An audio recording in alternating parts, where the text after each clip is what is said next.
Olá, eu sou o Thiago Wittelder e você vai ouvir agora o podcast do Univates Content, que tem como tema geral senso comum e conhecimento científico. O professor de Filosofia e Ética, João Miguel Bach, e o professor Maurício Nunes Teixeira, de Odontologia, debatem temas específicos como radicalidade, senso crítico, filosofia na construção do conhecimento, juízo, subjetivismo e relativismo. Então, boa audição! Olá pessoal, sou João Miguel Bach. Quando se trata de filosofia, nós percebemos que nós precisamos pensar um pouco o objeto da filosofia, né? Em outras palavras, seria pensar com o que a filosofia trata. E aí nós podemos, talvez de forma muito simplificada, pensar que a filosofia ela trata de fundamentos. Ela trata de fundamentos de qualquer área, ela trata de fundamentos das diversas áreas de conhecimento. Então, filosofia sempre tem a ver com fundamentação. E já em conversas nossas anteriores, né, sempre vem essa questão. Como é que se pensa a filosofia agora no sentido acadêmico? Então, tem uma questão que parece importante, que é primeiro perceber justamente o que é ser acadêmico hoje, o que é ser um estudante hoje, o que passa, né, pela condição de um investigador, de alguém que diz, olha, agora eu quero passar para um outro grau, né, de formação, de estudo, que é um espaço mais profissional, que é um espaço mais de investigação, que é um espaço onde se fala muito em método, né, onde o método acaba sendo uma questão decisiva. Estou aqui, então, para conversar isso com o professor Maurício Teixeira. E é um professor que conversa muito, é um bom interlocutor na área da saúde de forma geral e também tem um bom diálogo com os demais cursos, né? Então, eu queria trocar, Maurício, uma ideia contigo nesse sentido. O que diferencia, né, o estudante mais no sentido escolar daquele estudante que é um estudante da academia no sentido superior? O que significa fazer esse percurso, né, na área da saúde? Olá, pessoal. Eu acho, João, que agora tu falando, eu lembrei muito da minha formação, assim, né? Quando eu fiz a graduação em odontologia, a gente tinha uma disciplina que era filosofia, que era no começo do curso, né? E num certo momento o professor chegou lá, fez uma abordagem da filosofia clássica e ela estava um pouco desconexa da minha formação profissional. Hoje em dia eu vejo isso como, que tu acabou de trazer assim, a filosofia é uma questão transversal. Ela perpassa qualquer área do conhecimento e mais do que isso. Se a gente for pensar a discussão da moral e da ética, ela é importante para ser um fundamento da profissionalização.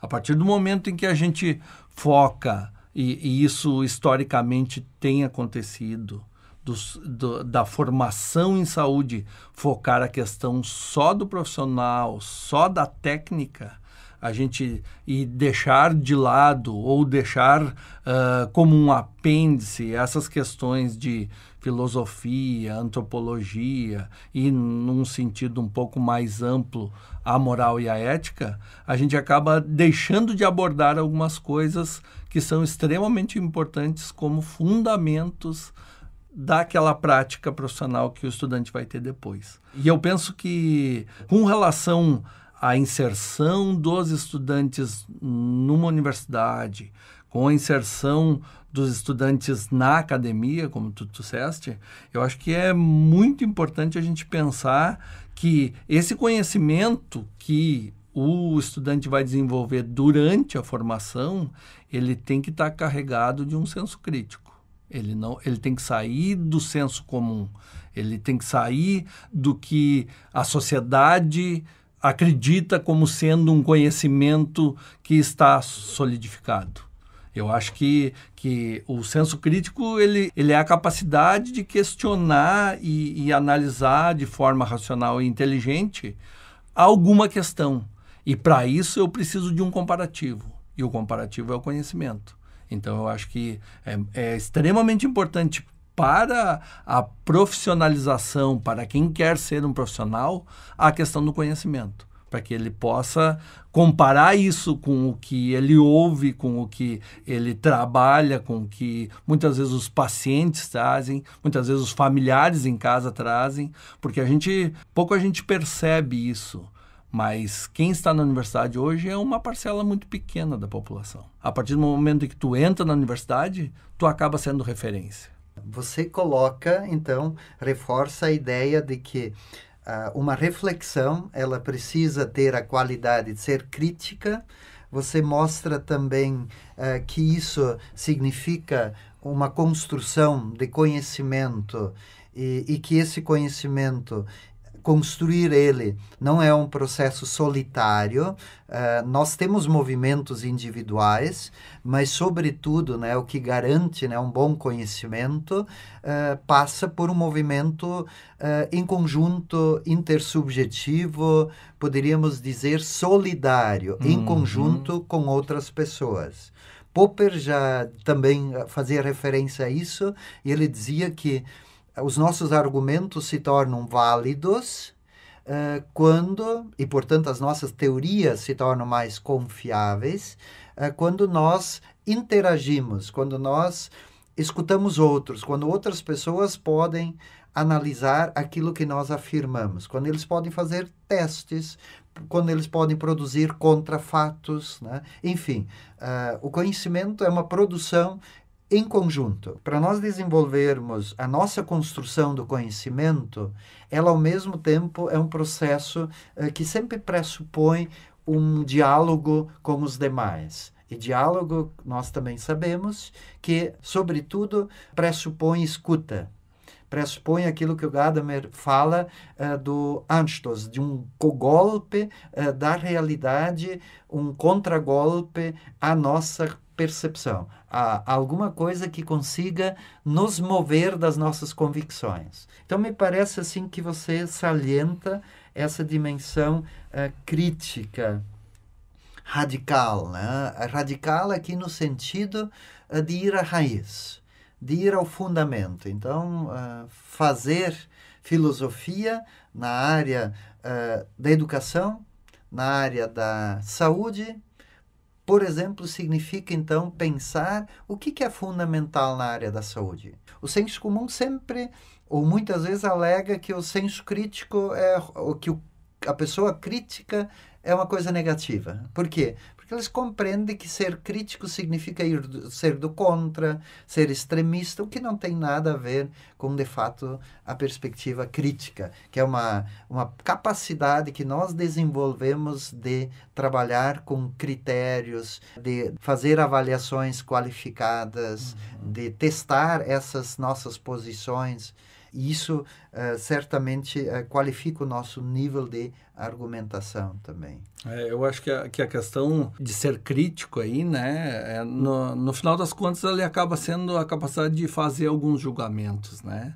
De tu, a partir de alguns pressupostos de valor, tu julgar algumas coisas e a partir disso agir, né? Na área da saúde, a Barbara Starfield traz uma questão aí que é a competência cultural, né?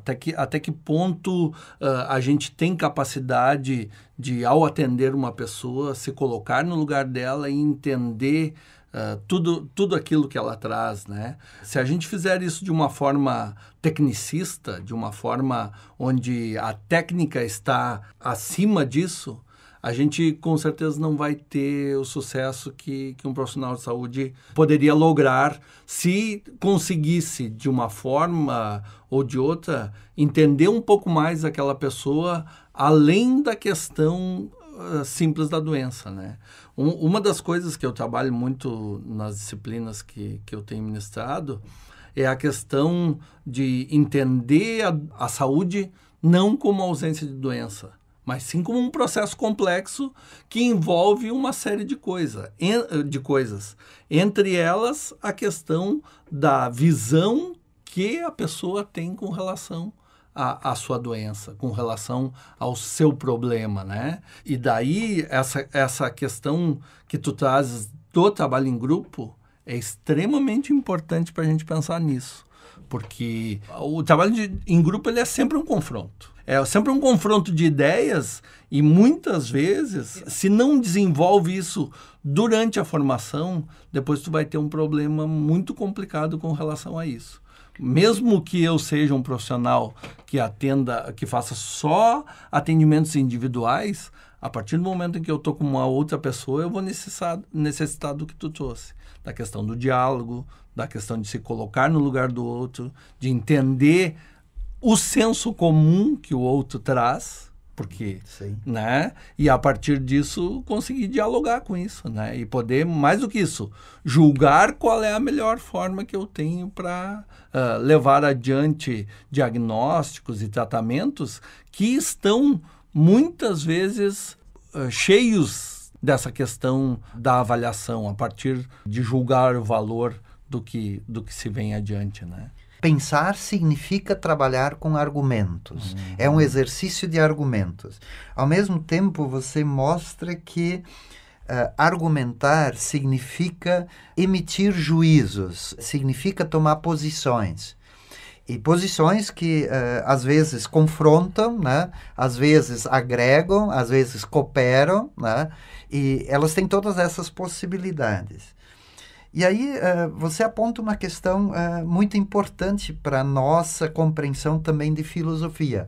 Primeiro, isso que você coloca e mostra na área da saúde, por exemplo, né, quando você atende lá um paciente, um ser humano, né, que busca um atendimento profissional, essa mesma condição e esse mesmo cuidado, certamente, ele também deve acontecer em outros ambientes. Se eu sou lá um oficial de justiça, eu também, quando eu vou lá oficiar alguém, quando eu vou lá ou intimar alguém, eu também estou lidando com um ser humano, estou diante de um ser humano. Então, me parece que isso que você coloca também mostra para nós que isso são questões fundamentais. E todas as questões fundamentais são universais. Por exemplo, esses valores não são propriedade de nenhuma área. E aí, claro que tem dois tipos de juízos. Existe o juízo de valor e existe o juízo de fato. Então, se eu estou simplesmente analisando como funciona o organismo humano, eu estou diante de uma lei natural. Então, eu estou fazendo uma descrição disso. Então, agora, quando eu estou me referindo à conduta da pessoa, aquilo que Aristóteles já falava da razão prática, que parte daquilo que move o ser humano, de como ele cria critérios para organizar sua vontade, eu estou diante de uma situação de juízos de valor. E aí, na nossa área, na área de humanas, na área profissional, em qualquer área, nós sempre devemos pensar a conduta a partir desses valores fundamentais, e que não são subjetivos. Não é João Miguel, não é Maurício Teixeira que vai dizer como deve ser a conduta de um profissional na área da saúde, na área da filosofia, mas é a sociedade que, de forma geral, espera e diz como deve ser a conduta de um filósofo, de um odontólogo, de um juiz, de um engenheiro. Então, todas as áreas parece que dialogam e junto propõe esses valores fundamentais. E quando tu trazia aí a questão de que não é uma interpretação minha, ou não é uma interpretação tua, né? A tendência é a gente cair no relativismo, né? Talvez tu pudesse falar um pouquinho sobre isso, assim, né? A questão tu falou um pouco isso não é subjetivo, isso é objetivo, né? Em algumas atividades eu faço muita discussão com relação ao Sistema Único de Saúde, né? A um sistema sistema que foi construído a partir de valores da sociedade, que em algum momento acharam que a saúde deveria ser um direito de todos e não alguma moeda de troca sobre alguma coisa, né? E o que eu vejo nas atividades relacionadas a isso é alguns dizerem assim, mas eu sou a favor ou eu sou contra o sistema, ou eu acho que o sistema funciona, eu acho que o sistema não funciona, né? E, na verdade, não é uma questão de tu achar que funciona ou não funciona. A questão é, aí eu caio no relativismo, né? A partir da minha visão, eu tenho uma interpretação disso, né? Em alguns momentos de algumas discussões, aparecem algumas coisas que alguns estudantes dizem assim, por exemplo, isso é relativo, mas a gente tem que partir de algumas coisas que são objetivas. E a partir disso, o julgamento, ele perpassa pela questão da evidência que o conhecimento traz, amalgamado com essa questão do senso comum também, né? Isso. Porque não vamos dizer que a ciência vem e impõe alguma coisa e todos ali, a sociedade inteira diz, olha, a partir disso é o que está certo. Quando a gente pensa assim, não, é a ciência que impõe, nos dá a entender que é algo que vem de fora, né? E eu acho que você está mostrando uma questão importante. Primeiro, a ciência não está fora de nós. A ciência é a nossa compreensão, é o conjunto de concepções que nós temos da realidade. Como é que nós podemos pensar essa questão do relativismo e de ser relativo? Tem duas formas de pensar isso. O próprio conceito de relativismo, ele é contraditório. Se alguém afirma que tudo é relativo, se essa pessoa pensa bem, então o que certamente ela está afirmando?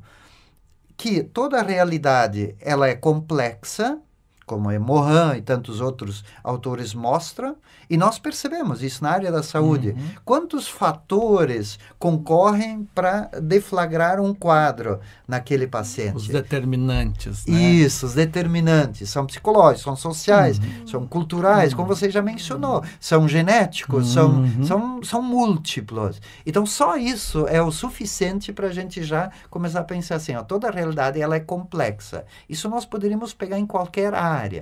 Então, se nós podemos até afirmar que tudo é relativo, só que eu estaria apontando que tudo que existe está conectado com outras coisas. Ok.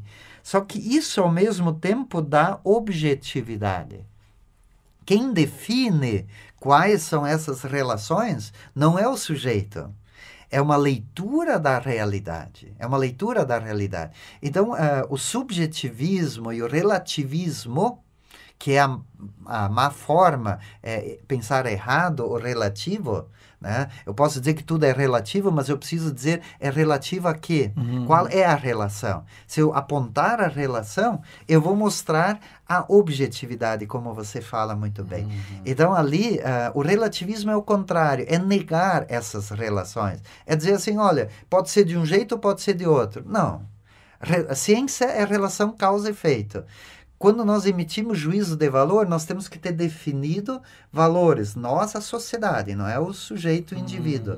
Então, é a sociedade que define quais são os valores, quais são os princípios, a partir das quais nós podemos avaliar a conduta de um profissional. O senso comum, ele transfere isso para a esfera individual. E ele não conversa sobre isso. Ele parte da ilusão de que é suficiente ele colocar sua escala de valores. O que significaria que cada um vai agir de acordo com seus princípios. Mas os princípios são universais, não existem princípios individuais. Então, todos nós na sociedade, nós estamos, vamos dizer assim, sob guarda-chuva de alguns valores fundamentais e que geram princípios, né? E esses são históricos, eles podem mudar né? A cada eles não mudam toda hora, mas a sociedade, no seu percurso, ela vai consolidando valores diferentes. Só que aí você coloca uma questão central. Como é que eu posso compreender eles? Através do diálogo. Através da discussão, através da reflexão. E aí eu não posso ser a referência. Eu tenho que estar aberto. Eu tenho que estar na busca. E aí metodologias ativas certamente conseguem contribuir muito nessa postura, de alguém que diz assim, olha, o sujeito ele tem que se movimentar.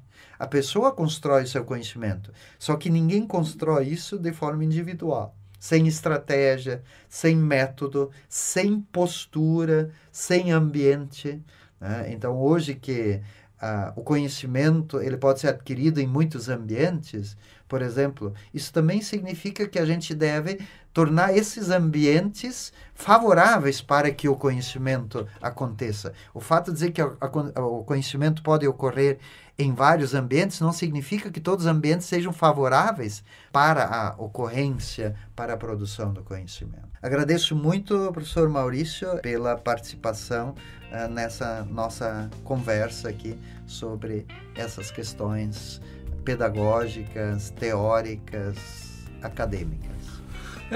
Eu que agradeço, viu, João? É sempre um prazer conversar contigo e eu acho que espero ter ajudado aí na proposição da gente pensar um pouco essas questões aí.